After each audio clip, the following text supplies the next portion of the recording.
ṣé rí Oríyọmí kì í ṣẹni eré gbogbo ojú gbogbo ayé mo ti ń sọ lónìí. ọmọ rédíò kì í ṣe ẹni tí èèyàn lè fi agbára náà wò, that is just because sympathizer ni apologist ni sí deadly cause. èmi á mọ̀ pé ẹ mọ̀ ṣàdúrà fún Oríyọmí kò ní mú, ẹ mọ̀ ṣe pé kò ní ràn iṣẹ́ ọwọ́ tiẹ̀ ni ọmọ ṣàdúrà torí kì í ṣe èèyàn ẹ̀hàn ni, kì í ṣe ẹni eré, kì í ṣe ká ẹ̀hàn ni. Anybody that believes so much in propaganda, lies, fallacies, blackmailing, you may not have your way. ó jẹ́ èèyàn kan tí inú tó wà sympathetic sí ọ̀sì tí ń pa aráàlú lẹ́kùn ṣùgbọ́n ó fẹ́ jẹ́ kí ayé ọmọ wípé ó wà ń bẹ̀. jọ̀wọ́ lórí mi bí apá kan ẹ̀hàn náà bí apá kan ìdìbò lùgì ni. torí ẹ̀ táwọn èèyàn wa lórí ẹ̀rọ ayélujára bí wọ́n bá pè mí ń wèrè máa pé ó kọ́ mi náà ni. The evidence of where I had a meeting with Gumi, get it ready. The evidences of where you see me romancing with those people that are destroying our society in the name of religion, get it ready. ọmọ kan fẹ́ jẹ́ kí ẹmọ èyí tí jò tọrọ apologist ni. èmi kì í ríra mi bẹ́ẹ̀ mo kàn ríra mi gẹ́gẹ́ bí wèrè kan tí Ọlọ́run kan mọ̀ ń ṣàánú. Yorùbá Parapọ̀ TV ẹ máa gbọ́ ẹ máa wò ó ẹ subscribe síbẹ̀ ẹ like ẹ bó bá ṣe ń lọ àwa ò ní jákẹ́tì yín ó di sí o. Yorùbá Parapọ̀ TV àgbàlẹ́tù ọmọdé làwọ̀. ọ̀rọ̀ ti dójú ẹ̀ báyìí Oríyọmí ọmọ Amusa ẹni tí ó ń lọ fún ipò gómìnà ní ìpínlẹ̀ Ọ̀yọ́ lábẹ́ ẹgbẹ́ òṣèlú Accord ti jáde o lórí ohun tí Funny Thing kan sọ níbi ọ̀rọ̀ kan tí Funny Thing kan sọ láìpẹ́ níbi tó ti pè ní rẹ́díóníìkì ẹ wo ọ̀rọ̀ pọ̀ ńbẹ̀ bẹ́ẹ̀ bá gbàgbé nínú ọ̀rọ̀ Funny Thing kan òun náà ló ti fi ẹ̀sùn agbésùnmọ̀mí kan ẹni tá à ń pè Lóríyọmí Hamzat níbi tó ti sọ wípé apologist ni àti pẹ̀lú pé nínú ìpàdé kan èyí tí Gumi wá ṣe ìyẹn ní ìlú Ìbàdàn níbi tí àwọn èèyàn ti sọ wípé ó ti fi orúkọ Gumi wébùn mi níbi tó ti sọ wípé rẹ́díóníìkì nínú èyí tí àwọn ènìyàn sọ wípé Oríyọmí ọmọ Amusa ní báwì wípé ó ṣèpàdé pọ̀ pẹ̀lú Gumi tó jẹ́ agbẹnusọ fún àwọn agbésùnmọ̀mí lórílẹ̀‐èdè Nàìjíríà ní báyìí o Oríyọmí ọmọ Amusa ti wá jáde wípé òun ò ní gba kinní ọ̀hún mọ̀ wípé òun ti dákẹ́ láti ẹjọ́ yìí lórí ọ̀rọ̀ Funny Thing ó ní ṣùgbọ́n ní báyìí o òun ti sọ láti jáde fún Funny Thing torí pé Funny Thing ti ń ba orúkọ òun jẹ́ bóun bá wá ṣe bẹ́ẹ̀ tóun ò bá jáde á dàbí ẹni wípé òun ò mọ tóun ṣe ni o ó ní ọ̀pọ̀ àwọn èèyàn ni wọ́n ń sọ fóun wípé kóun filẹ̀ pé òun ò bá ti fún un níwèé pàdé mi nílé ẹjọ́ ṣùgbọ́n àwọn èèyàn ni wọ́n ń bẹ̀ òun níkọ̀kọ̀ ó ní ṣùgbọ́n ṣá o kí Funny Thing kó máa gbé gbogbo àwọn ẹ̀rí tó ní wá láti jẹ́ káwọn jọ pàdé nílé ẹjọ́ ẹ̀rí tó ní lọ́wọ́ tó fi sọ wípé òun jẹ́ agbódegbà fún àwọn agbésùnmọ̀mí àti pẹ̀lú pé òun jẹ́ ẹlẹ́sìn alákatakítì gbogbo nǹkan wọ̀nyí òun náà ni Oríyọmí Hamzat ti sọ pé kó fò kó nìṣó kó òun nígbà o Oríyọmí Hamzat ti jáde ti Funny Thing ẹ gbọ́ pẹ̀rẹ̀pẹ̀rẹ̀ ọ̀rọ̀ níbi tí Funny Thing ti sọ̀rọ̀ àti níbi tí Oríyọmí ọmọ Amusa ti dá kinní ọ̀hún padà fún wọn ò fi kinní ọ̀hún hàn wá ọ̀rọ̀ wọn mọ̀ lágbára pọ̀ oníròyìn lèmi o a ṣe ètò yìí láti fi tako ẹnikẹ́ni o tàbí láti fi ṣègbè fẹ́nikẹ́ni nítorí pé a ò sì lò láti bà orúkọ Funny Thing jẹ́ tàbí láti bà orúkọ Oríyọmí Hamzat jẹ́ a fi eléyìí hàn yín kẹ́ lè mọ bí kinní ọ̀hún ṣe ń lọ ni o torí nìkan nìyí ìṣọ̀kan ọmọ Yorùbá ló jẹ wá lógún a ò fi tàbùkù ẹnikẹ́ni o tọ̀ ọ wá jẹ́gbà àkọ́kọ́ lẹ́yìn ń wò wá abẹ́yìn jólólùfẹ́ wa tẹ́lẹ̀ rí ṣùgbọ́n ẹ ò tí ì tẹ subscribe button síbẹ̀ àwa ń bẹ̀ yín ni ẹ bá wa tẹ̀ sójú ẹ̀ ẹ bá wa dọ́rẹ̀ẹ́ káwa náà ó sì bá yín dọ́rẹ̀ẹ́ ẹ wá má gbàgbé o lẹ́yìn tí aago pélébé kan ti ń bẹ̀ lẹ́gbẹ̀ẹ́ èyí tí ó máa ràn yín létí nígbàkúgbà tá a bá ti wà lórí ètò aago ọ̀hún ẹ tẹ abala ọ̀ọ̀lù bẹ̀ńbẹ̀ bí kinní ọ̀hún bá ṣe ń jábọ́ bí àpò yèrè àwọn ò ní jẹ́ kétí yín ó di sí o ẹ tún gbọ́ ntàbíù kan èyí tí Funny Thing ṣe níbi tó ti sọ àwọn ọ̀rọ̀ tó lágbára kọ̀ ní ìkànnì yìí ẹ já máa bẹ́tù ọ̀hún bọ̀ kẹgbọ́n tí Oríyọmí ọmọ Amusa sọ kẹwàá gbọ́n tí Funny Thing náà fi dá padà ẹ já máa bẹ́tù ọ̀hún bọ̀. láti ìjọ tó ti wà nínú ẹgbẹ́ ìdọ̀bíyà pàṣẹ tó kóhun ṣe èèyàn gidi wo láti inú ìpínlẹ̀ Ọ̀yọ́ lẹ́yìn tó fi ẹgbẹ́ ti ẹlẹ́ lọ darapọ̀ mọ́. And I'm not saying this to go against you for your ambition because wulele you are not going anywhere. You are not going anywhere lórí ọ̀rọ̀ alambition thing because you are not a threat. You are not a threat to anybody. Radionic is actually not doing bad but ó wà sympathetic apologist àwọn tí ó ń ṣe aburú ni. Màá sì rán ilé tí nǹkan kan lónìí. Tí ẹ bá rántí ìgbà kan tí bàbá kan ti ń pè ní Bùnmi tí ó wá sí ilẹ̀ Ìbàdàn láti apá Òkè Ọya àbáwọn ṣe mú bí kankan fọwọ́ báyìí kíní kan Bùnmi ní ẹ pè ọ wá sí Òkè Ìbàdàn bíi tí àwọn èèyàn ń sọ wípé àwọn ọ̀fẹ́ rú èyí nínú Ìbàdàn kankan igbá kan àwo kankan. Ǹjẹ́ ẹ mọ̀ wípé Radionic wà lára àwọn tó lọ ṣèpàdé pẹ̀lú ẹ̀? Ẹ̀yin ò ní mọ̀ Radionic wà lára àwọn tó lọ ṣèpàdé pẹ̀lú because fact wulẹ̀ tí ẹ ti wà nílẹ̀ tipẹ́tipẹ́ wípé apologist àwọn tí ń ṣe aburú torí pé gbogbo wa náà la mọ̀ àwọn ọ̀rọ̀ kóríyákóríwú tí bàbá yìí máa ń sọ gbé àwọn agbésùnmọ̀mí lẹ́yìn ní apá ibi tó ti wá ìyún lápá Òkè Ọya so fún bàbá yìí láti wá sí inú irú ìpínlẹ̀ tiwa tí gbogbo tó lórí tẹlẹ́mù ará ìpínlẹ̀ Ọ̀yọ́ ti pé àwọn ọ̀fẹ́ rú eléyìí nínú ìpínlẹ̀ Ọ̀yọ́ tó wá jẹ́ wípé ẹni tí ẹ̀yin wá ń fojú ẹni réwò ni ó wà lára àwọn tí ó lọ ṣèpàdé pẹ̀lú ẹ̀ Radionic wà lára àwọn tó lọ ṣèpàdé pẹ̀lú ẹ̀ náà ó kàn jẹ́ pé ní ọjọ́ ìpàdéhùn ìpàdé àtìlẹ̀kùn mọ́rí ṣe ni wọn ò jẹ́ kí àwọn èèyàn láǹfààní àti ya fọ́nrán ní tààrà so but nínú gbogbo ẹ̀ náà a tún láǹfààní àti rí àwọn fọ́nrán kan gbà so láti bí ìgbà pípẹ́ sẹ́yìn mo notice pé tí mo bá ń sọ àwọn ọ̀rọ̀ kan tó tako aspiration Radionic ṣe ni àwọn èèyàn máa bú mi wọ́n lérò pé bóyá mo ní personal hatred against Radionic ni ṣùgbọ́n wọn ò mọ̀ wípé títa wọn gangan ni mò ń ṣe tí gbogbo ará ìpínlẹ̀ Ọ̀yọ́ ni mò ń ṣe màá dẹ̀ fún yín ní reason ẹ̀ lẹ́nìí ǹjẹ́ ẹ mọ̀ wípé Radionic is an apologist n tí wọ́n ń pè ní apologist lédè Gẹ̀ẹ́sì ni ẹni tó wà sympathetic to a particular cause ẹni tó jẹ́ wípé kèésùn gangan ní ṣe aburú yẹn o ṣùgbọ́n ó wà sympathetic sí àwọn aláburú yẹn débi wípé àwọn tí ń ṣe aburú yẹn tí àwọn èèyàn bá ń kẹ́nu bọ̀ wọ́n tàbí pé bóyá ọwọ́ pálábá wọn ségi tí àwọn èèyàn wá mú wọn inú rẹ̀ ò ní dùn wípé ọwọ́ bá wọn sẹ́yìn mọ̀ pé àwọn Yorùbá pé agbéko lájà ò dalè bí ẹni tó gbà á lè lọ́wọ́ ẹ̀gbẹ́ pamọ́ èyí tí mo ń wí òye yín ló sẹ́yìn mọ̀ tẹ́mi bá wá ń sọ̀rọ̀ torí pé mi ì fẹ́ sọ̀rọ̀ yìí mi ì fẹ́ sọ ṣùgbọ́n nígbà tí mo rí wípé ìrànlọ́wọ́ tí mò ń ṣe fún gbogbo ẹ̀yin ará ìpínlẹ̀ Ọ̀yọ́ láti rí dájú wípé ẹ fi apologist Agbesunmomi ẹ fi ṣe olórí yín mo ti wá rí pé ẹbí alábàámu fẹ́ mọ̀ dẹ̀bi àná ẹ̀ èmi ni àwọn èèyàn kàn ń mọ bú lọ́pọ̀ gbà wọ́n rò pé bóyá mo ní nǹkan kan against ẹ̀ ni no but because I know him too well àwa mọ̀ dáadáa àti àwọn ìgbésẹ̀ kan tó ń gbé lábẹ́nú nípa àwọn ọ̀rọ̀ tó ní í ṣe pẹ̀lú jíjẹ́ olùfi ojú àánú wo àwọn olubi ẹ̀dá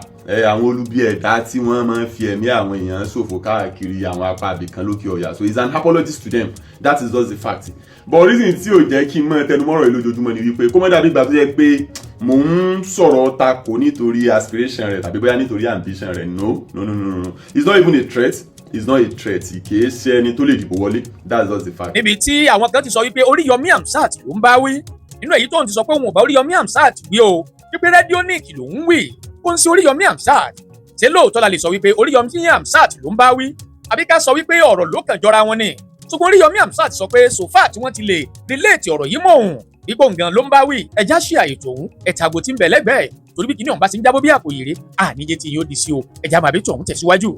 láti ìjọ tó ti wà nínú ẹgbẹ́ end of the year party tó kóhun ṣe èèyàn gidi wo láti inú ìpínlẹ̀ Ọ̀yọ́ lẹ́yìn tó fi ẹgbẹ́ ti ẹlẹ́ lọ darapọ̀ mọ́ torí tí mo ń pè ìtẹ́lẹ̀ ń pè lẹ́gbẹ́ òun ni pé kí orí èèyàn kó orí èèyàn gidi darapọ̀ mọ́ tó ń ṣe láti inú ẹgbẹ́ tiwọn transfer windows ti open láti bíi 4 months nsìn so ká máa gbọ́ pé èèyàn kan tó gidi o láti àgbọn ibì kan nínú ìpínlẹ̀ Ọ̀yọ́ wá tiẹ̀ fóònù ẹgbẹ́ tiẹ̀ ó darapọ̀ mọ́ ẹgbẹ́ rẹ̀ so that means you are not a threat.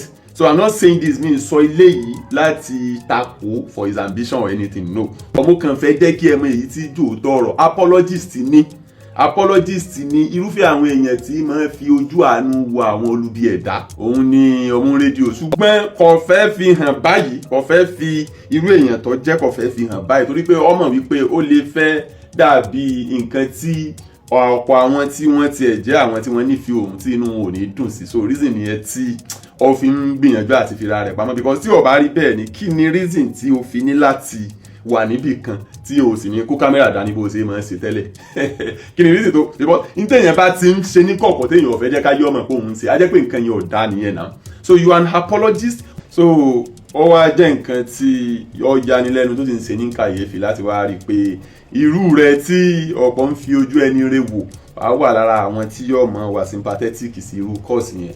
It's very, very bad. It's very, very bad. Honestly, it is very, very bad. It's very bad. It's very bad, though.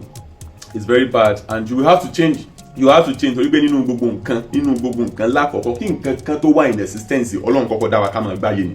And then yàtọ̀ fún pé bóyá òfin ìjọba gan yé against ẹ̀ pé kẹ́nìkan kan ó gbẹ̀mí ẹnìkankan ní abẹ́ òfin Ọlọ́run gan ẹnìkankan ò gbọ́dọ̀ gbẹ̀mí ẹnìkankan òǹkálukú wá láti wá gbáyé tiẹ̀ ní tí àsìkò òǹkálukú bá yè tó láti kúrò nínú ayé tí ọmọ bá tiẹ̀ lọ. So why are you now being sympathetic to a cause tó ń ba ẹ̀mí ẹlòmíì? Why are you being sympathetic sí cause tó ń dá ẹ̀mí ẹlòmíì légbodò tó ń sọ ọmọ daláì ní bàbá tó ń sọ ọkọ daláì láyà tí ń sọ ìyàwó náà di aláìlọ́kọ mọ́ so tó kàn ń da lérú tó ń ba ayé jẹ́ tí ń fọ̀rùn ṣe jẹ́ course yẹn is a very dangerous course so ẹ máa ń láti yí padà àwa mọ ibi tí ẹ sá pamọ́ sí àdẹ̀mọ ìgbésẹ̀ tẹ̀ ń gbé àmọ́ ìgbésẹ̀ tẹ̀ ń gbé àmọ́ irú èèyàn tẹ̀ jẹ́ bí ọ̀pọ̀lọpọ̀ tí ẹ mọ̀ through my investigation àmọ́ irú èèyàn tẹ̀ jẹ́ àwa mọ̀ yín dáadáa àmọ́ yín dáadáa ṣùgbọ́n tí mo bá kọ̀ tí mi ò ṣe irú fọ́nrán eléyìí tí mo ń ṣe lónìí ọ̀pọ̀ èèyàn ti fẹ́ máa rí bí ìgbà tó yẹ kí bẹ́ẹ̀ mo ní personal beef against ẹni tá à ń wí ni no mo ń gbìyànjú àti save yín ni kì í ṣe nítorí òní yìí kì í ṣe nítorí eléyìí tí ń bẹ́lẹ̀ kì í ṣe nítorí ọ̀rọ̀ 2027 àbọ̀rọ̀ whatever no kì í ṣe torí ìyẹn torí ọjọ́ iwájú ni àbá ìmọ̀ ìgbà tó mi ń pani bí ọtí irú àwọn èèyàn báyìí ṣe ẹni tí èèyàn máa fi sípò agbára kan àbí mi àwọn tó bá wà sympathetic sí kọ́ọ̀sì tó ń parí lẹ́kún àwọn tí wọ́n bá jẹ́ apologist sí ipò àfẹ̀míṣòfò wọn kì í ṣe irú èèyàn tí èèyàn máa fún láàyè sí ipò agbára kan because the moment tí wọ́n bá ti dé ipò ọ̀hún òun ni wọ́n máa welcome àwọn èèyàn wọn tí wọ́n wulẹ̀ tí wọ́n ti wà sympathetic sí kọ́ọ̀sì wọn already ṣẹ́mọ̀ ẹ imagine kí ẹni tí ọjọ́ wípé inú rẹ̀ ń dùn sí ipò àfẹ̀míṣòfò kó wá di ààrẹ tàbí kó wá di ipò ńlá kankan nínú lórílẹ̀‐èdè ṣẹ́mọ̀ pé sẹ́ni yóò invite àwọn tí wọ́n ń fi ẹ̀mí ṣòfò lórílẹ̀‐èdè àgbáyé pé kí wọ́n máa bọ̀ lórílẹ̀‐èdè wọn kò dẹ̀ ní pay àwọn tí wọ́n jẹ́ aráàlú nínú ìlú yẹn so I'm saying this for future reference ó jẹ́ èèyàn kan tí inú tó wà sympathetic sí kọ́ọ̀sì tí ń pa aráàlú lẹ́kún ṣùgbọ́n ó fẹ́ jẹ́ kí ayé ọmọ wípé ó wà ń bẹ̀ so that means you are not the kind of person tí ayé wulẹ̀ ń rò pé bóyá ó jẹ́ gangan and to ẹ̀yin tí ẹ̀ ń retí collation pé bóyá ní last minute bóyá tí collation bá wáyé nǹkan ẹ jẹ́ kí n sọ fún yín ẹni tí tíkẹ́ẹ̀tì tó wà reasonable bá wà lọ́wọ́ ẹ̀ ni wọ́n máa fi ṣe olórí collation ẹni tí reasonable ticket bá wà lọ́wọ́ ẹ̀ àwọn babaládọ́jà fi Ṣèyí Mákindé ṣe olórí collation wọn lọ́jọ́ sí nítorí pé reasonable ticket wà lọ́wọ́ ẹ̀ ni ẹni tí reasonable ticket bá wà lọ́wọ́ ẹ̀ náà fi ń ṣe olórí collation tí ẹni tó jẹ́ wípé ìbò tó fẹ́ dì yẹn bóyá bíi 60-40 níbo ni ó jẹ́ tí àwọn èèyàn ti ń wò pé tẹ́ni yóò bá tiẹ̀ dáwé olúborí o bí igbákejì ni ó jẹ́ nǹkan irú ẹni bẹ́ẹ̀ irú tíkẹ́ẹ̀tì yẹn náà máa fi ń ṣe olórí collation kì í ṣe ẹni tí tá bá fẹ́ lo ẹgbẹ́ tó wà lọ́wọ́ ẹ̀ gan wọ́n kàn wulẹ̀ dá ẹgbẹ́ yẹn gbà wọ́n ó lò wọ́n fún ní nǹkan mìíràn tàbí kí wọ́n ti yọ̀ǹda rẹ̀ gan kọ́ máa lè ọmọ bọ́ọ̀lù rẹ̀ lọ so ẹ má fi ọkàn sí ọ̀rọ̀ collation rárá collation tí wọ́n bá ti fẹ́ ṣe collation gan wọn ò lè lo òun lórí collation wọn ò lè lo láti hedge collation because tíkẹ́ẹ̀tì tó wà lọ́wọ́ ẹ̀ ò wúlò náà so lè fi débi kankan nù tó gbé dání ni kò lè fi débi kankan so kò ń ṣe pé bóyá torí pé bóyá in tó gbé dání àbí tó fẹ́ ṣe ni mo fi ń sọ̀rọ̀ against or anything no it's not a threat in any way it's not a threat Ọ̀yọ́ state nínú ọ̀rọ̀ tí ń bẹ ńlẹ̀ yìí you are not a threat to anybody so I'm not saying this because bóyá torí pé wọ́n ti mọ̀ yí pé ó ti ní àwọn lára ni torí ẹ̀ ni wọ́n ṣe ń ran sí ẹnìkan kan ò rán mi sí ẹ̀ o sẹ́ni tó rán mi sí ẹ tí ń bá dẹ̀ parọ́ kí n má jèrè ayé kò sẹ́ni tó rán mi sí ẹ that is just the fact remains you are an apologist. An apologist to a bad cause is not good for a society. It's not good. Yàtọ̀ fún pé bóyá o tiẹ̀ òun lambition àbí bóyá òun kò tiẹ̀ lè pé bóyá o lambition gan over ambitious ní dọ̀ọ̀la mu but even despite that you are not a threat to anybody. Anybody can come out anytime and say mo fẹ́ di nǹkan kan you are still not a threat. So it's a normal thing and the fact remains you are not a threat to anybody. But meeting tó o ṣe pẹ̀lú bàbá onírúurú bíi kankan fọ́bọ́ yìí kíní kan bùnmi àbí nǹkan ní jẹ́ tó wá sínú Ìbàdàn lọ́jọ́ sí ìpàdé tó ṣe pẹ̀lú bàbá yẹn kí ló tó make it public why don't you just make it public kó jẹ́ ká yóò mọ̀ ṣebí tó bá ṣèpàdé tó bá pàdé àwọn èèyàn ní àwọn ìrìn ẹ̀ tó máa ń rìn káàkiri ṣe bó máa ń make it public ó máa ń post ẹ̀ ó máa ń ṣe gbá ó máa ń ṣàwò kí ló tó lè post èyí tó ṣe pẹ̀lú bàbá àbùnmi kíní kan bùnmi yẹn kí ló tó lè post ẹ̀ kí ló tó lè post ẹ̀ reason tó fi ní lè post ẹ̀ ni pé you are just an apologist you are a Agbesunmomi sympathizer but o fẹ́ jẹ́ kí ayé o mọ irú èèyàn tí o jẹ́ gangan and what is the point nígbà tí èèyàn bá mọ̀ wípé ntí mo jẹ́ yìí o kì í ṣe nǹkan tí inú ayé lè dùn sí why don't you just change and live a better life for yourself instead of supporting àwọn tí ń pa ayé lẹ́kún ẹlòmíì ti di aláìlọ́kọmọ ẹlòmíì ti di aláìlẹ́bí ẹlòmíì ti di aláìlára ẹlòmíì ti di aláìníyà ẹlòmíì ti di aláìní bàbá lórí ọ̀rọ̀ Ìgbésùnmọ̀mí apá òkè ọ̀yà iná ni. And once again, I'm not saying this to go against you for your ambition or anything, but the fact remains you are just an apologist. You are an apologist is a cause to pa ayé lẹ́kún.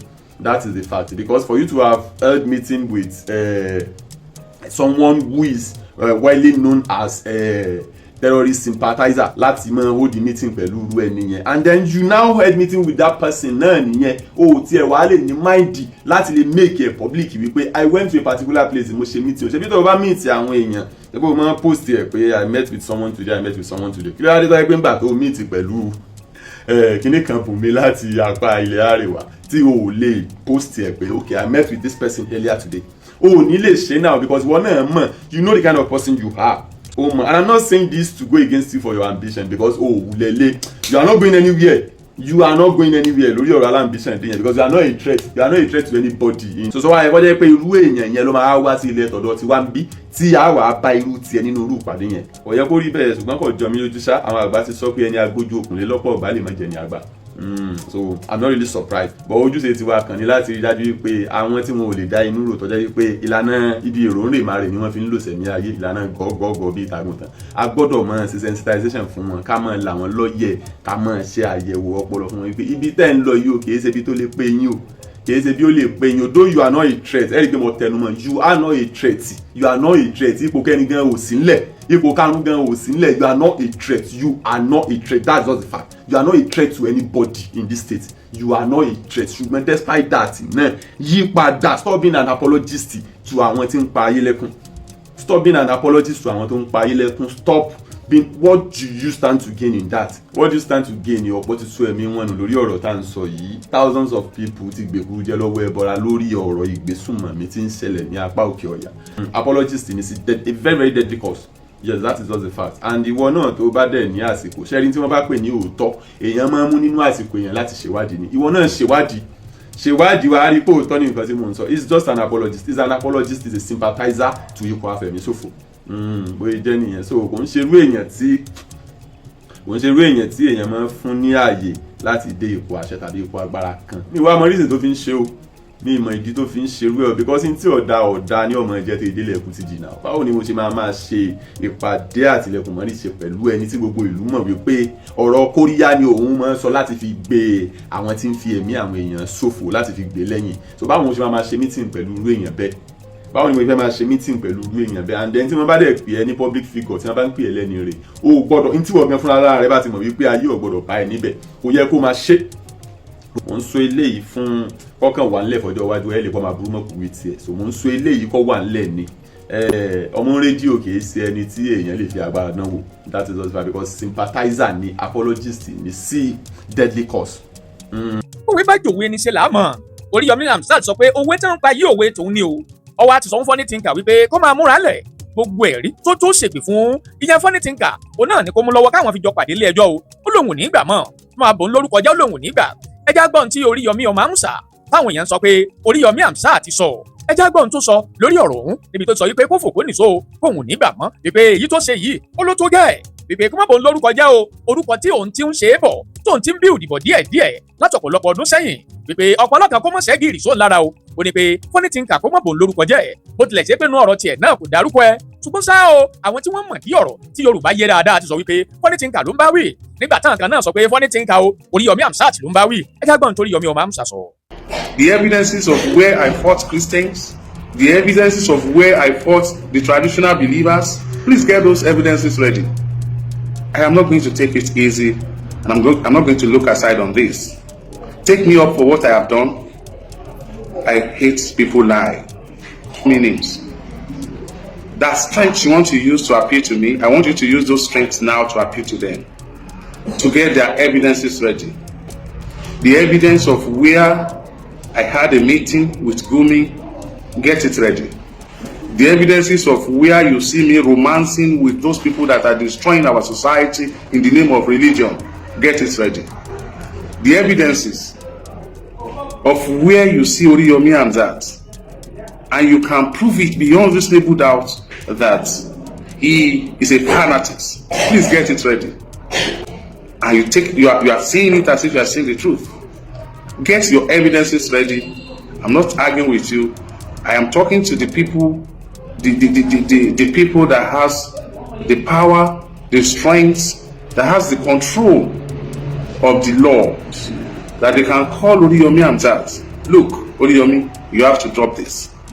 Talk to them now before I start my home. Because if you are talking to me, you are using another name to replace my name. That person that is telling you that you are saved from the cyber bully by doing that is not telling you the truth. For the fact that people can relate what you are saying to me, you have already robbed yourself. I am telling you the truth. I want this to be I want you to put an end to this rubbish now.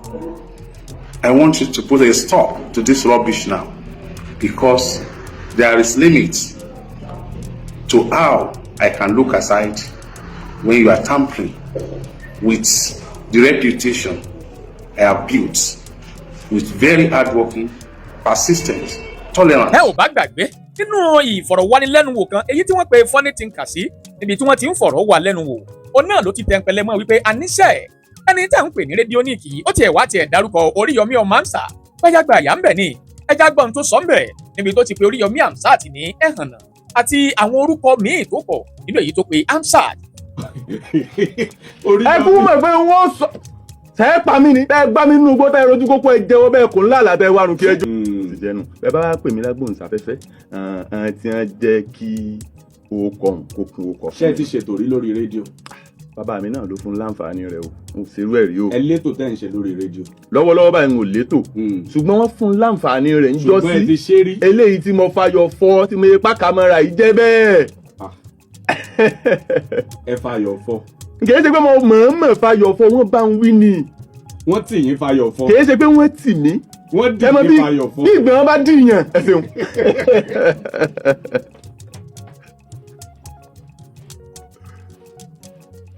mi ò mọ̀ bóyá a ní àwọn ibì kan tẹ́ fẹ́ ká sọ̀rọ̀ dé lórí ètò náà. kò síbì kankan tẹ́mi alẹ́ nu máa ń kó bá mi lọ́pọ̀ ọ̀gbẹ́ ní ọ̀la nínú látijọ́ wọn ti bí mi tí mo ti jábọ́ nínú ìyá mi dò ní ìsinmi kí sì ní wàhálà ni mo sì ní í sinmi torí wọ́n pẹ́ bá rọ̀ ní ọ̀wá ni kò yóò sinmi ogun kí sì ní ìdí tí n ò fi tí ì sinmi dò ní tí n ò sì ní í sinmi mo rò pé mo lè sinmi kò lẹ́nu mi yìí. ẹnu ni. kò ní àgbọn kan àmúdúró kò tiẹ̀ lẹ́sẹ̀ kan àmúlélẹ̀ pé ẹnu nífẹ̀ẹ́ ju tèmi náà lọ. ọ̀fẹ́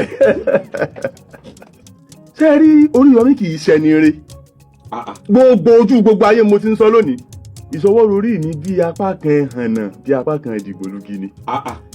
torí ẹ̀ táwọn èèyàn wa lórí ẹ̀rọ ayélujára bí wọ́n bá pè mí ń wèrè máa pé ó kọ mi náà ni ewé tẹ́ ẹ bá ti rí láàárọ̀ sí ọṣẹ ló ní àpáàdé tó bá dojú kò gírí èmi lẹ̀ ń wí. obìnrin tó bá lóyún sínú tọkọ ẹ̀ ní í ṣe. báàmì èmi ni wọ́n ń pè bẹ́ẹ̀. ọba wa pè yín láwọn orúkọ tẹ́ ẹ sọ yìí pàápàá bí mi bá pè yín bẹ́ẹ̀ ṣé kò ní rí bákan. kódà bẹ́ẹ̀ pè mí ń dìgbòlugi èmi náà ni. ṣé ẹ fẹ́ gbọ́ ànígbà míì gan máa mọ̀ bí ọba dániwáyé tí wọ́n mọ̀ ra owó ẹ̀bẹ̀ pé dákun gbogbo àìsí déédéé ara mi dákun bá mú kúrò torí n ò gbádùn tán èmi gan mọ̀. tó bá mú kúrò kí lẹ fẹ́ máa fi jẹun. ọ̀dà kọ́ mọ̀ mú kúrò tán. ẹ rò ló kú jẹ́ mbẹ́. torí mi ń wo bẹ́ẹ̀ ni o mo mọ̀ yín gẹ́gẹ́ bí adẹ́rìn pòṣónú ṣé bẹ́ẹ̀ ni. bẹ́ẹ̀ ni bá. ṣé kí n pè yín lágbóhùnsáfẹ́fẹ́ náà. lóòkun tí wọ́n ní alóde Ìbàdàn wọn ò mọ̀ bóyá àlèròjó olóore fáyé wí. ẹ rojú olóore. wọn bá ta ti ń ro ti kàláwùjọ. bẹ́ẹ̀ ọba ro ti kàláwùjọ. ẹ bá pè mí ní agbóhùnsáfẹ́fẹ́ ló kọ ọba mi Oríyọmí òkìkí ọlá iná burúkú gorí ilé fẹjú ìkà láàrin àwọn apèdè tí ránkì ẹgbẹ́ ìrìn àjò. ìkàbó. ṣé oríkì tẹ tún kí orí. àwọn gbèrè ọ̀gá ọba yòórù ọba àsìwọ̀n tó kó o bójú lé kókó pé ṣéde bí wọ́n yà láwọ̀ bí wọ́n bá yà mọ́ ẹ mọ́ gbèsè náà lọ. ìkà láàrin àwọn. èmi á mọ̀ ẹ mọ̀ gbọ́ ọba mi bẹ́ẹ̀ bá fún un láàyè èmi á mọ̀ pé ẹ mọ̀ ṣàdúrà f'Oríyọmí kò ní í mú ẹ mọ̀ ṣe pé fún kò ní í ràn iṣẹ́ ọwọ́ tiẹ̀ ni ọmọ ṣàdúrà fún torí kì í ṣe èèyàn ẹ̀hànà ni kì í ṣe ẹni rẹ kì í ṣe kà ẹ̀hànà ni. ẹ mọ̀ ṣàdúrà fún. ẹ mọ̀ ṣe pé fún kẹ́kẹ́ òní mú nínú méjèèjì kò ní mú bẹ́ẹ̀ ṣe pé fún kò ní ràn ẹ fi ilẹ̀ ohun àtọ́lọ́run rẹ̀ lẹ́lẹ́jọ́. Mr. Funny Thinker ẹni tó jẹ́ pé látọjọ́ tí màmá tó ti bí kò sinmi rí o. kò sinmi o. bí mo dẹ̀ ṣe ń wò wọ́n ìkò wọ́n láti sinmi. n ò ní í sinmi. Ọlọ́run dẹ̀ ní jẹ́ ẹ sinmi. àṣẹ àṣẹ àṣẹ àṣẹ àṣẹ. ẹ tún ń ṣàṣẹ ni. èmi gán mọ̀ pé n ò ní í sinmi. ábìrò rí pani lẹ́rìn. káàdì yín ò sí bá mi. Ọlọ́run ní jẹ́ bẹ́ẹ̀ o kábíyèsí Elédùmarè nìkan òun ni kábíyọ́ tí ò sí lórí ilẹ̀ tí ò dẹ̀ lè sí láéláé fún àbàdà. àkọ́kọ́ náà bá mi bẹ́ẹ̀ bá ń pè mí ràwọ̀ ẹ̀rù ń bà mí o ṣùgbọ́n tó bá jẹ́ pé ìtẹ́yìntẹ́ ni a fẹ́ pè àánú ọba jẹ́ pé ìtẹ́yìntẹ́ ni a fẹ́ pè àánú torí èmi kì í ríra mi bẹ́ẹ̀ mo kàn ríra mi gẹ́gẹ́ bí wèrè kan tí Ọlọ́run kàn mọ̀ọ́mọ̀ ń ṣàánú. Ọlọ́run ló pè yín níyàwó àdúpẹ́ o èmi kọ́ mo pè yín. ṣùgbọ́n tí wọ́n bẹ́ẹ̀ bẹ́ẹ̀ ni pé ṣe lórí ọ̀rọ̀ pé bóyá ẹnìkan ní ẹ̀bùn àbí kò lẹ́bùn ẹ̀dẹ̀ ń sọ nǹkan kan fún yín lónìí ọmọ aláìní kì í lẹ́bùn o. nínú orúkọ táàtù fi campaign f'Oríyọmí òun náà ní rédíò ní kì í wà ń bẹ ọmọ ní rédíò anything ló lè pe Oríyọmí ṣàfi Mr. Governor sí. mo fẹ́ gbogbo yín kẹ́ ẹ fi ara balẹ̀ kẹ́ ẹ gbọ́ ọ̀rọ̀ yìí. ọ̀rẹ́ ẹ̀kọ́ tásìkò tí Oríyọmí máa sọ nǹkan tó wà láàrin òun àti Funny Thinker fún wa ká má fi wá lẹ́yìn the dark. ẹ gbọ́ ọ̀rọ̀ tí ọmọ wa làbàdàn yìí sọ. àwọn èrò ìpínlẹ̀ Ọ̀yọ́ wọ́n fẹ́ràn Oríyọmí Hamzat débi pé ìwọ́de èyí tó ṣe fúngbà àkọ́kọ́ èrò tó wà ń bẹ̀ mọ́ ilé ìkàtọ́ ni níbi tí ó ti ṣàfihàn wípé bí Oríyọmí Hamzat bá gbé àpótí ìdìbò ó ṣeé ṣe kó wọlé nítorí pé ọ̀pọ̀lọpọ̀ àwọn ọmọ ìpínlẹ̀ Ọ̀yọ́ ni wọ́n fẹ́ràn rẹ̀ tí wọ́n sì ń sọ wípé ẹni tí ò tí ì sí nípò ìjọba rí àwọn fẹ́ kó darí àwọn nípínlẹ̀ Ọ̀yọ́ ẹ já wo díẹ̀ níbẹ̀ nínú ohun tí ó ṣẹlẹ̀ sí Oríyọmí Hamzat nínú náà. Oríyọmí kò ní bàjẹ́ fún ẹ débi tó ń ṣe yẹ̀yẹ́ onímọ̀dí abájọ bọ́lá ṣe ṣàánú ẹ lójú àná náà bí wọ́n ẹ̀ ò tí kò fẹ́ lọ ètò wọn ni kó tẹ́gbà fún àbò pẹ̀lú ọ̀bẹ ọlọ́run ò jẹ́ ó ti mú ìjẹ́ kúrò lọ òfin ló káwọn bá sí nílẹ̀ rẹ̀ bẹ̀rù fún àṣeyìn ìbàdàn rẹ̀ fún àjò ọ̀rọ̀ àwọn ìjọsìn máa dárò pé lọ́rọ̀ bá tẹ gbogbo èsì ló máa gbé ìyẹn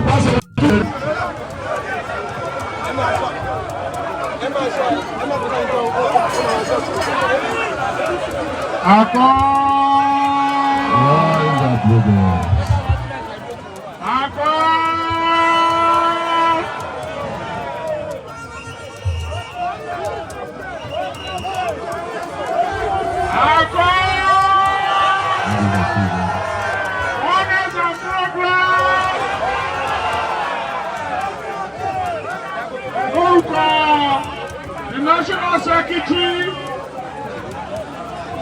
Accord, Mama mi, Dr. Bisi Adebukola Ajaja, the chairman of the party, the secretary, and one other executive. We say thank you to Oriyomi. Oriyomi, thank you.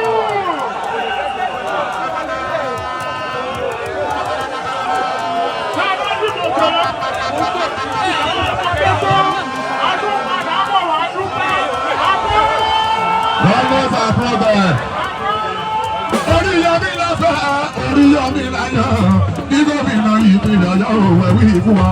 Oriyomi lọ́fẹ̀ẹ́, Oriyomi láyọ̀, Oriyomi lọ́fẹ̀ẹ́, Oriyomi láyọ̀, ní gómìnà ìpínlẹ̀ Ọ̀yọ́ òwe wí fún wa.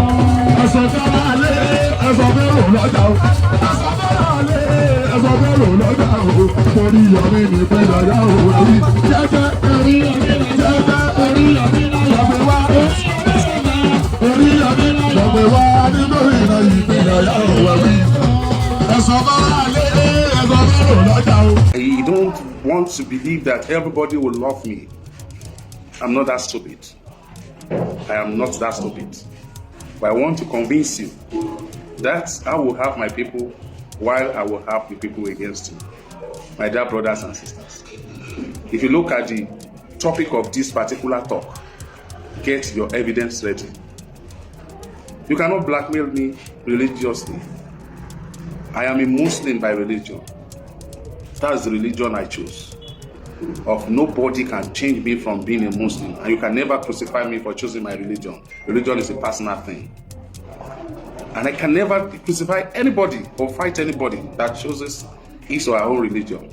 My dear brothers and sisters, I've seen a lot, I've heard a lot. I choose silence. I was waiting for those people that deserve my response.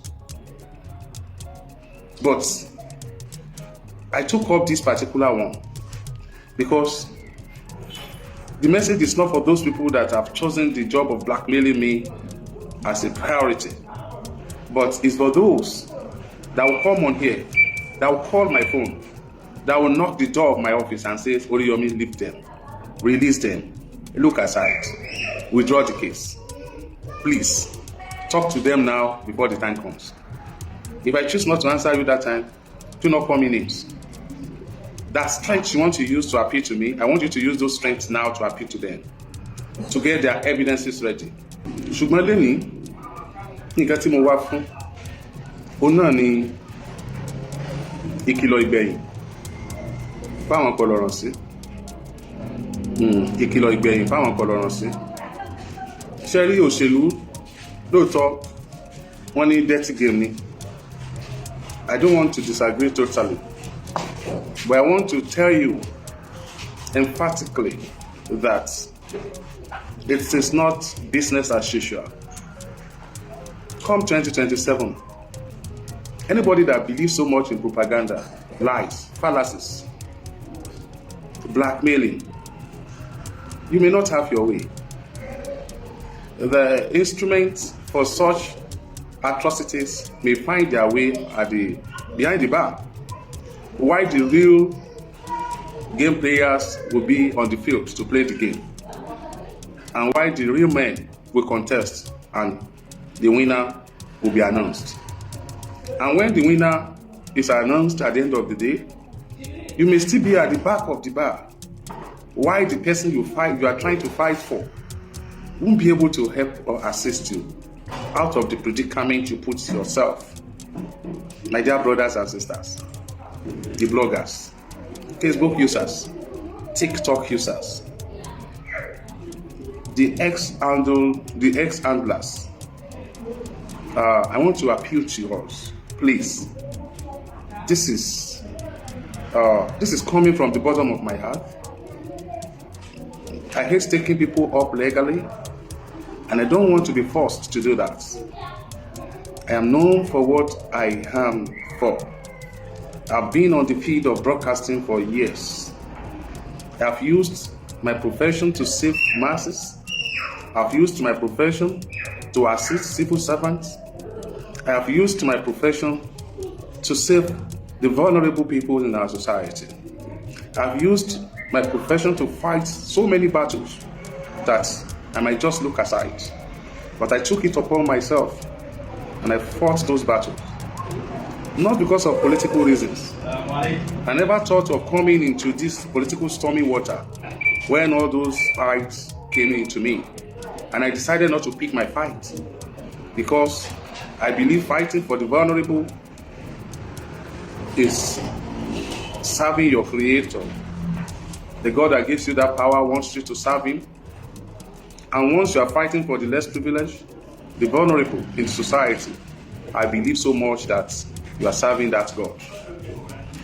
Oriyomi ti bá àwọn ènìyàn ìpínlẹ̀ Ọ̀yọ́ nímọ̀ràn wípé kí wọ́n lọ wá iye káàdì tí wọ́n fi dìbò, wípé tẹ́lẹ̀ rí ló ń sọ fún wọn wípé òun ò dúpọ̀ gómìnà ìpínlẹ̀ Ọ̀yọ́ nígbà tí àwọn kan fi ọ̀rọ̀ pò ó lọ́fùpọ̀ wípé tó máa lọ dìbò tó máa lọ fún ipò gómìnà nípínlẹ̀ Ọ̀yọ́. Ó ní ṣùgbọ́n ní báyìí o, ó fi ń dáwọn èèyàn ìpínlẹ̀ Ọ̀yọ́ lójú pé òun ò gbé àpótí o gẹ́gẹ́ bí gómìnà ìpínlẹ̀ Ọ̀yọ́. Ó wá bẹ̀ àwọn ènìyàn ìpínlẹ̀ Ọ̀yọ́ wípé kí wọ́n lọ gba káàdì ìdìbò wọn, yìí tí ó máa jẹ́ kí wọ́n jẹ́ ọmọ ìlú Ìbàdàn tàbí ọmọ ìpínlẹ̀ Ọ̀yọ́ rere tí wọ́n sì fọwọ́sowọ́pọ̀ pẹ̀lú òun láti kẹsẹ̀ járí nínú ètò ìdìbò èyí tó ń bọ̀ lọ́nà yìí. Ọmọ yín nípínlẹ̀ Ọ̀yọ́ tí ẹ ti mọ̀ gẹ́gẹ́ bí ẹni mo wó ṣáájú àkókò yìí, ẹ ti mọ̀ kó ṣèlú tó dé, ẹ ti mọ̀ ìròyìn tó jẹ́, ẹ mọ̀ nǹkan tó ń ṣe. Ìgbà tó ṣèlú tún dé sìn, ẹ tún mọ̀ nítorí pé ó dé láti wá báyìí. Mo rántí pé jíjáde wá báyìí gbẹ̀yìn, ó ní ọjọ́ tí mo sọ̀rọ̀ nípa káàdì ìdìbò. Mo dẹ̀ dúpẹ́ lọ́wọ́ yín pé níṣe ni ibùdó àwọn elétò ìdìbò ní àwọn ìjọba ìbílẹ̀ kódà àti ní ìjọba ìpínlẹ̀ nípínlẹ̀ Ọ̀yọ́ ló kún fọ́fọ́ nígbà tí mo sọ̀rọ̀ nípa káàdì ìdìbò. Lára àwọn nǹkan tí mo fi dá yín lójú lọ́jọ́ ẹ̀ ni pé ọ̀pọ̀lọpọ̀ tó ń dúró de pé a fẹ́ kó dá wa lójú Oríyọmí fẹ́ dìde lóòótọ́ ká tó gba káàdì ìdìbò. Mo ní ẹ jáde ẹ lọ gba káàdì ìdìbò. Oríyọmí á jáde nítòótọ́ ní agbára Ọlọ́run ló ní ẹ̀mí, òun ló dẹ̀ ní gbogbo nǹkan, ó máa jáde láti dìbò.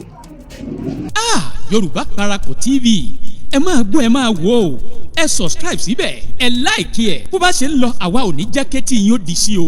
Yorùbá Parapọ̀ TV àgbẹ̀lẹ̀tù ọmọdé làwọ̀.